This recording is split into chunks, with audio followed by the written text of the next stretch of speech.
Hello বন্ধুরা, কেমন আছো সবাই? আশা করি খুব ভালো আছো। আমিও খুবই ভালো আছি। তো আজ তোমাদের সাথে শেয়ার করব সুন্দরবনের সবথেকে বড় হোটেল সোনার বাংলা হোটেল। সেই সোনার বাংলা হোটেলের রুম। তো আমি চলে এসেছি সেই সোনার বাংলা হোটেলে। তো এখান থেকে তোমরা দেখতে পাচ্ছ বাইরের গার্ডেনটাকে। চলো গার্ডেন তোমাদের পরে দেখাচ্ছি, আগে তোমাদের সাথে রুমটা শেয়ার করি। তো আমি এবারে রুমের ভেতর প্রবেশ করছি।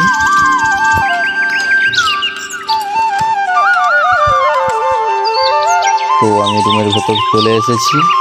আর এখানে একটা সিস্টেম খুব ভালো, যে চাবিটা তুমি রাখার পরেই কিন্তু সব লাইটগুলো অন হবে। তো দেখো আমি এই চাবিটা রাখলাম আর টোটাল লাইট কিন্তু অন হয়ে গেল। তো গাইস দেখতে পাচ্ছ রুমটা দেখতে কত সুন্দর লাগছে, আর রুমটা খুবই